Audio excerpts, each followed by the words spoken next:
All right, so yesterday I had to inform my clients that, hey, we're still priced too high. We have not had any showings in almost 3 weeks. They started out the price higher than I wanted them to. I told them that's fine if that's where you want to list, but be prepared. The market's not demanding this price and you're going to have to make a change. So we did. About 10 days in, we made a change. And it's still sitting. Nobody's looking at it. There's no inquiries. So I prepared some reports, sent over some spreadsheets, and just gave them some black and white data. Hey, look, here's what's going on. Here's what the market's doing. And here's where we are as far as pricing is concerned. So their response back to me is that they want to pull the listing for a month or so and then put it back on the market. And I told them that that's fine, but if they're not going to change the price from where we're sitting, then nothing is still going to happen. I'm here in Austin, Texas at a home building site, and let me tell you, everyone, there is just an endless amount of inventory, new homes getting built. All of these homes are available. There are no buyers for them, and they're going to get delivered over the next couple months onto a U.S. housing market, an Austin housing market that's already crashing. And why is Austin crashing so fast? Prices are already down 10%. It's because of the builders. They went absolutely nuts during the pandemic in Austin with permitting and building. Now all of that inventory is getting delivered just at a time when there's no buyers, especially in these more suburban and rural locations where, they boomed during the pandemic. Lots of people moved 20, 30 miles outside the center of the city, but now people aren't really moving to these areas anymore, and that's how you get these new built homes that are just sitting with no buyers for them. Okay, I live here in DFW. I actually live in Fort Worth. I'm pretty familiar with Frisco, have family out there. But Prosper, my daughter used to work in Prosper. Prosper is a very nice area. What's going on out there? I saw a couple videos where a ton of homes popped up on the market. This is not some kind of bad area.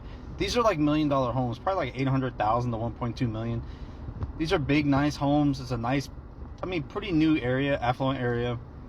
And I'm seeing videos of realtors and people saying that, oh, everybody's racist and they're moving out because people from India are living there now.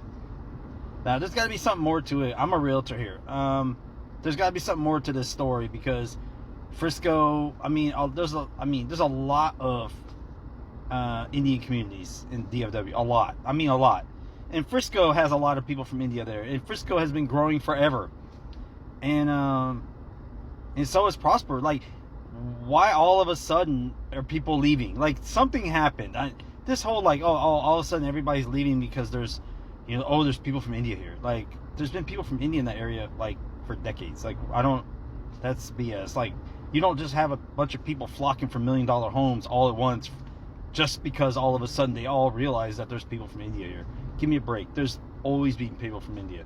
So what's the real reason? I'm not buying it that it's just some kind of unadulterated racism. What is actually going on in Prosper? Does anybody actually know? Here's Joe from Georgia. So it does appear that the state of Texas is getting ready to have a housing crisis. And it's a housing crisis where there's too many homes on the market. And what it's doing is it's going to be driving down the prices of those homes. And also the people who were coming to Texas in droves, they were growing quicker than ever. Well, that trend has stopped. People aren't moving to Texas the way they were. Texas and Florida has a lot in common right now with the number of homes that are on the market and the number of buyers who aren't there anymore because they're not moving to those states. And it's happening right now. So the folks who came in the last few years and paid exorbitant prices for homes in Texas are now losing their value, and they're having a problem selling those homes with an oversupply of inventory on the market. So Texas, welcome to the party of you and Florida. It's going to be very interesting to see how it all works out in the housing market. Hi guys, I'm Tiana and you're watching Tiana's React. So Texas, once the hottest housing market in America, is now grinding to a halt. Homes that used to sell in days are now sitting for months. Prices are being slashed, buyers are backing out, and Americans are furious at what's happening. Could this be the start of a massive housing crisis in the Lone Star State? So let's dive in. Well, there goes Texas. Austin had one of the hottest housing markets in the entire nation, and all of that has changed. Their home prices and rents have come down more than any city in the entire country. Why is that? Well, demand went through the roof, mainly because of population growth. And then you had Tesla and Oracle moving their headquarters there. That brought demand up. What happens when demand goes up? Prices go up. When prices go up, it makes sense to build. Then you build. The thing about developers, they build too much. So then it becomes oversaturated and you can no longer lease up your apartments. So what do? You give concessions and free rent to get people in, which is what Austin is doing right now. Then you start seeing rents come down. Then it no longer makes sense to develop. And all of a sudden, boom, a crash. That is normal. That's the normal cycle. That's not just happening in Austin right now. It's a lot of the Sunbelt states. You got Phoenix, it's happening too. You got Nashville. It is a thing where it's easy to develop. That bubble bursts quicker. Remember how crazy you told me I was for investing in California? The reason why we invest here is because it's difficult. It's really hard to get up to the demand.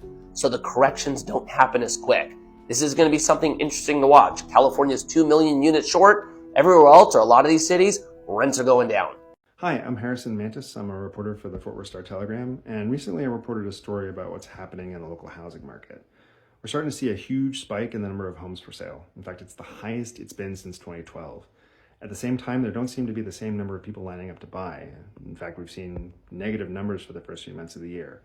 I talked with some housing experts and basically they said, yes, sales numbers are down, but it's too early to know if this is a blip or part of a larger trend. Local realtors I talked to also acknowledged the sales slump, but they said the houses are still getting multiple offers and selling above listing price. One realtor told me it literally depends on what's happening in your literal backyard. More homes for sale should make things easier on buyers, but higher interest rates are still making homes hard to afford for the average family in Fort Worth. In terms of what this is going to mean long term, experts say it's really too early to know. There's a lot of uncertainty in the economy and with interest rates. Texas is cracking down on who can buy real estate in the state of Texas, and certain countries are completely banned and will not able to purchase anything that has to do with land, real estate, commercial, residential in the state of Texas.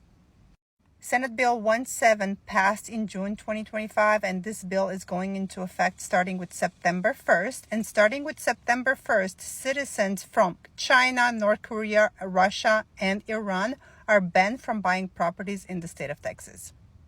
And this includes single-family homes, condominiums, land, farmland, industrial spaces, and much more. And this law doesn't only affect purchases, it also affects leases. So citizens of those countries will not be able to lease a property for over 12 months. It's also very important to note that other countries can be added to the list at any time. Now, there are a couple of exceptions to this law. For example, if you're a U.S. citizen or legal permanent resident from those countries, you're still able to buy a property in Texas. And the same if you're planning on leasing something for under 12 months. Now, supporters of these bills are saying that this is all about national security. Hey, I'm a mortgage broker in Phoenix. It is so slow here. And I used to think it was because interest rates were too high, but that doesn't really seem to be the reason. And it used to be because people were afraid that the market was going to crash. That's not the reason. So tell me why you think the market is so slow in Phoenix right now. I really want to know. Why is everybody selling their homes in Prosper right now? Because it's a lot of houses. Like a lot, like this many. And this is what I pulled up on Zillow today on the 30th of July. It is a lot of homes. And as you can see, they all range between mainly $800,000 plus. And if we haven't had the privilege of meeting before, hello, my name's Lacey Brucci. I'm a real estate agent in Dallas, Texas. I sell between 40 and 45 homes per year, and I am always on the hunt for good deals for my clients and understanding the real estate market around Dallas and its surrounding suburbs. And I'm a little surprised by this because Prosper has an amazing school system. And in Texas, that's usually what shows value here. That determines the value of your house, is how good the school system is. So I think that there are several factors here. The first one is that the property taxes here are high because they have PIDs or MUDs inside of Prosper. 9 times out of 10, you're going to get hit with some of those taxes. And that's expensive. Most of these homes were bought pre-pandemic, so when they purchased them, the average sales price there was in the $600,000 range. Average price point now is a little closer to $1 million, so that is a big jump. And more importantly, it's a big jump on your property taxes. Prosper is also located a little north.